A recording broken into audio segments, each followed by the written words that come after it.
Hello বন্ধুরা, নমস্কার। খেলাঘরের আরও একটি রেসিপিতে আপনাদের স্বাগত। আজকের ভিডিওটা খুব বেশি বড় হচ্ছে না, ধৈর্য ধরে ৩ মিনিট একটুখানি বসে যান। আজকে একটা দারুণ মজার চাটনি দেখাবো আপনাদেরকে। আমি জানি না কতজন এইভাবে বানিয়ে খেয়েছেন, আমার মনে হয় তো কেউই বানিয়ে খাননি এভাবে। কেন কিনা এই চাটনিটা তো আমি এক্সপেরিমেন্ট করতে করতে খুঁজে পেয়েছি। যাই হোক, চলুন বেশি কথা না বলে সোজা রান্নাঘরে যাওয়া যাক।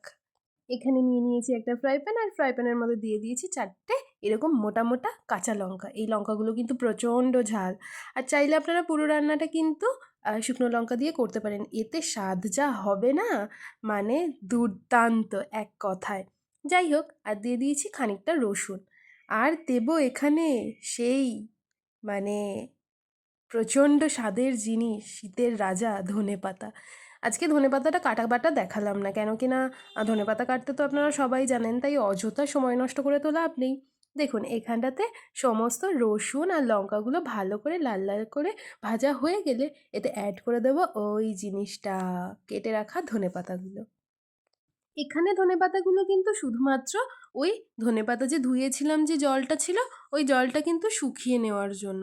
এখানে কিন্তু কোনো রকম ভাজাভুজি করা যাবে না, এতে করে কি হবে জানেন তো, ধনেপাতার যে নিজস্ব স্মেলটা সেটা কিন্তু চলে যাবে।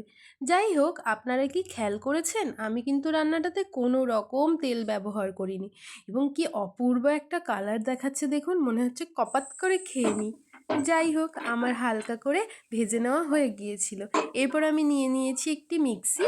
মিক্সিতেও যদি বাটতে চান বাটতে পারেন, অথবা আপনারা শিলনোড়াতেও বাটতে পারেন। আমি হচ্ছি কুড়ের হদ্দ কুড়ে, তাই আমি এখানে মিক্সিতেই বাটছি।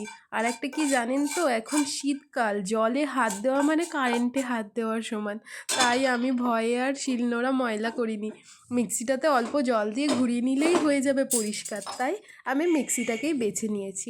আচ্ছা, মিক্সিতে দেওয়ার পর এখানে কিন্তু অল্প লবণ দিয়ে দেবেন, কেন কি না চাটনি হয়ে যাওয়ার পর কিন্তু আর লবণ অ্যাড করতে পারবেন না, তখন ওই চামচ দিয়ে ঘেটে ঘেটে অ্যাড করতে হবে। তার থেকে ভালো এখানেই অ্যাড করে দেবেন।